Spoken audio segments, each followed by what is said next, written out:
আমরা বাংলাদেশ জামাত ইসলামী করি এবং সেটা আমরা বুক খোলায় বলি। কেন বলি? আমরা আল্লাহর দল করি, কোনো ব্যক্তির দল করি না, কোনো ব্যক্তির পূজা করি না, কোনো ব্যক্তির প্রশংসা করি না। আল্লাহ আমাদের জন্য যা দিয়েছেন আমরা ওটার আঁকড়ে ধরে বসে আছি।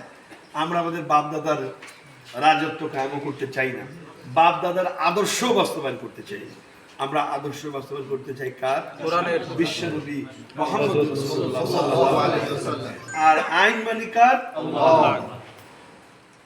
সুতরাং আমরা বাংলাদেশ জামাত ইসলামের পক্ষ থেকে এই কথাটুকুনি আপনাদেরকে বলতে চাই যে আমরা বাংলাদেশ জামাত ইসলামী বাংলাদেশে শোষণ বৈষম্য নিয়ে একটি রাষ্ট্র গঠন করতে চাই, যে রাষ্ট্রের প্রত্যেকটি নাগরিক সুখে শান্তিতে বসবাস করবে, যে রাষ্ট্রের কি বলবো এটা রূপরেখা আমাদের প্রিয় নবী মুহাম্মদ রাসূলুল্লাহ সাল্লাল্লাহু আলাইহি ওয়াসাল্লাম আজ থেকে ১৫০০ বছর আগে প্রতিষ্ঠা করে আমাদেরকে দেখিয়েছেন যে উম্মতেরা তোমরা যখন রাষ্ট্র গঠন করবা এইভাবে করবে। মদিনার সেই রাষ্ট্র, মদিনার আদলে সেই রাষ্ট্র আমরা বাংলাদেশে গঠন করতে চাই। এটার জন্য যেটা প্রয়োজন, রাসূলের যেমন মদিনায় তার রাষ্ট্র নিয়ন্ত্রণে আনতে যেমন ১৩ বছর লেগেছিল। কেন লেগেছিল? কারণ তার লোক ছিল, তিনি লোক তৈরি করেছিলেন। আল্লাহ রাসূল লোক তৈরি করে মদিনায় নিয়ন্ত্রণ নিজের হাতে নিয়েছেন। একইভাবে আমরা কিছু লোক তৈরি করতে চাই, যে লোকেরা তাদের জীবন, তাদের যৌবন, তাদের সব কিছু আল্লাহর জন্য নিবেদিত করে দেবে।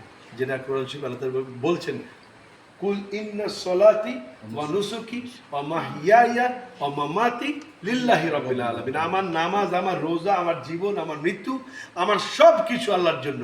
এখানে শুধু এমন না যে আমি ভাত খাইতে যাই সেটা আমার আল্লাহর জন্য, আমি বাজারে যাই আমার আল্লাহর জন্য না, আমার জীবনের জন্ম থেকে নিয়ে মৃত্যু পর্যন্ত আমার সব কিছু আমার আল্লাহর জন্য। এইটুকুনি আমরা জামাতের পক্ষ থেকে দাওয়াত দিতে চাই। যদি আমাদের এই দাওয়াত আপনাদের পছন্দ হয়, তাহলে বাংলাদেশকে একটি কল্যাণময় ইসলামী রাষ্ট্রে গঠনের জন্য বাংলাদেশ জামাত ইসলামীর সহযোগী হওয়া, বাংলাদেশ জামাত ইসলামীর কর্মী হওয়া আমি মনে করি আমাদের ঈমানি দায়িত্ব। কেন? কারণ বাংলাদেশ জমিনে এই বাংলাদেশ জামাত ইসলামী আল্লাহর আইন প্রতিষ্ঠা করতে চায়। আপনারা কি এটার সঙ্গে একমত? তাহলে আমাদের এখানে দায়িত্বশীল, যে এখানে দায়িত্বশীল কে? ভাই আগামীকাল আসবেন, কোনো এক সময় আসলে বাংলাদেশ জামাত ইসলামীর সহযোগী সদস্য ফর্ম আছে, আপনারা এগুলি ফিল আপ করবেন। এখনো চাইলে এখনো করতে পারেন, কালকে করে নিয়ে, যাতে করে অন্তত আল্লাহকে আমরা এতটুকুন বলতে পারি কিয়ামতের দিন যে আল্লাহ আমার অনেক পাপ কাজ থাকতে পারে, কিন্তু তোমার জমিনে তোমার দিন কায়েমের জন্য আমি একটু চেষ্টা করছি, এই চেষ্টার উসিলে তুমি আমাকে মাফ করে দাও। আল্লাহ তাআলা তো মাফ করার জন্য ওসিলা খুঁজবেন, জাস্ট ওসিলা খুঁজবেন।